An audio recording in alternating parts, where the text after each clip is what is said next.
दोस्तों इस पैम्फलेट को जरा गौर से देखिए। इस पैम्फलेट पर लिखा हुआ है सभी कटमुल्ले 24 घंटे के अंदर गांव खाली कर दें वरना सभी जिंदा जला दिए जाओगे। खुलेआम मुसलमानों को जिंदा जलाने की धमकी दी जा रही है।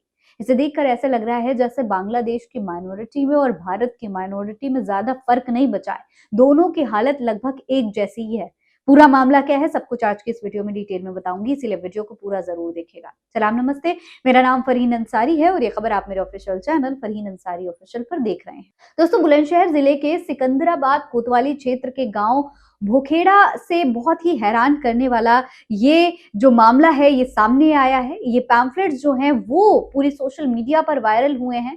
इस्लामोफोबिया किस तरीके से देश की जड़ों को खोखला कर रहा है, कितनी नफरत लोगों के मनों में भर चुकी है, सब कुछ इस खबर के जरिए आपके सामने साफ हो जाएगा। यहाँ दोस्तों मुसलमानों के घरों के सामने आपत्तिजनक बातें लिखे हुए ये जो पर्चे हैं ये फेंके गए, जिसमें सीधे तौर पर ये लिखा हुआ है कि गांव छोड़ो वरना जिंदा जला दिए जाओगे, मार दिए जाओगे। दोस्तों इस घटना के सामने आने के बाद मुसलमानों में डर का माहौल है और वो तमाम जो प्रशासन के लोग हैं उनसे सुरक्षा की गुहार लगा रहे हैं। इलाके के जो लोग हैं, कई सारे लोग इस पूरे मामले का काफी विरोध कर रहे हैं। उनका कहना है कि जिसने भी ये काम किया है उसके खिलाफ सख्त एक्शन लिया जाना चाहिए। जानकारी के मुताबिक ककोड़ रोड स्थित गांव भोखेड़ा में मुसलमानों के करीब 10 से 12 परिवार रहते हैं। बहुत ज्यादा परिवार नहीं रहते हैं, लेकिन इसके बावजूद कुछ चंद मुसलमानों से कुछ बहुसंख्यक लोगों को बेहद डर लग रहा है। बताया जा रहा है कि रात को कुछ असामाजिक तत्वों ने इन परिवारों के घरों के सामने आपत्तिजनक और भड़काऊ पर्चे फेंक दिए। ये गुलाबी रंग के पर्चे थे जिसमें एक तरफ ऊपर जय श्री राम लिखा हुआ आप देख सकते हैं, दूसरी तरफ हर हर महादेव लिखा हुआ था। इसके साथ ही इसमें शिवाजी महाराज की तस्वीर भी लगी हुई थी और नीचे मुसलमानों के लिए ये आपत्तिजनक शब्द लिखे हुए थे कि सभी कटमुल्ले 24 घंटे के अंदर गांव खाली कर दो वरना सभी को जिंदा जला दिया जाएगा। दोस्तों इस पर्चे के नीचे कट्टर सनातनी विक्रम नाम भी लिखा हुआ है, यानी कि किसी विक्रम नाम के शख्स ने इस पूरे कांड को अंजाम दिया है। लेकिन अब तक नाम साफ साफ लिखा हुआ है, लेकिन अब तक यहाँ की पुलिस, यहाँ का प्रशासन विक्रम को पकड़ नहीं पाई है।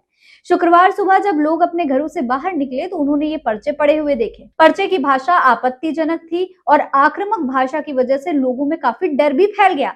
इलाके के लोग, खासतौर पर जो मुसलमान थे, वो काफी घबराए हुए हैं। जब परिवार पुलिस के पास गई तो सुरक्षा की मांग की गई। इसके बाद पुलिस मौके पर पहुंची और हालात का जायजा लिया। पुलिस ने पर्चों को कब्जे में लेकर जांच शुरू कर दी है। सीओ भास्कर कुमार मिश्रा ने बताया कि पूरे मामले की गंभीरता से जांच की जा रही है और दोषियों की पहचान करके उनके खिलाफ कार्रवाई की जाएगी।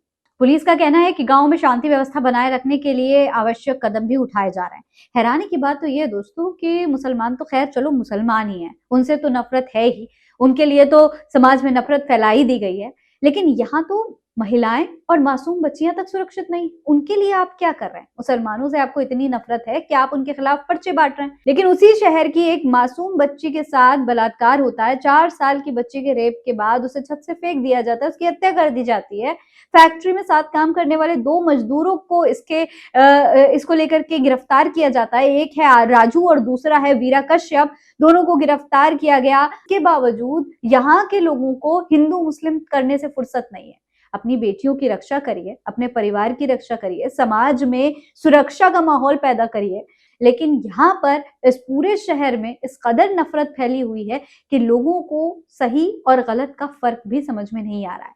कुछ दिन पहले गाजियाबाद से ऐसा ही एक मामला सामने आया था जहां पर हथियार बांटे जा रहे थे मुसलमानों से सुरक्षा के लिए, और आज इस तरीके से मुसलमानों को जिंदा जलाने की धमकियां दी जा रही हैं। मुसलमानों को लेकर लगातार इस तरीके की हिंसक बयानबाजियां, इस तरीके की घटनाएं तेज होती जा रही हैं, लेकिन प्रधानमंत्री नरेंद्र मोदी मुसलमानों से अपने रिश्ते कितने करीबी हैं ये बताने में व्यस्त हैं। अगर वाकई में प्रधानमंत्री नरेंद्र मोदी का मुसलमानों से इतना ही गहरा नाता है, उनके समर्थक जब इस तरीके से हथियार बांटते हैं, मुसलमानों के खिलाफ नफरती बयान देते हैं, उस पर क्यों नहीं कुछ कहते?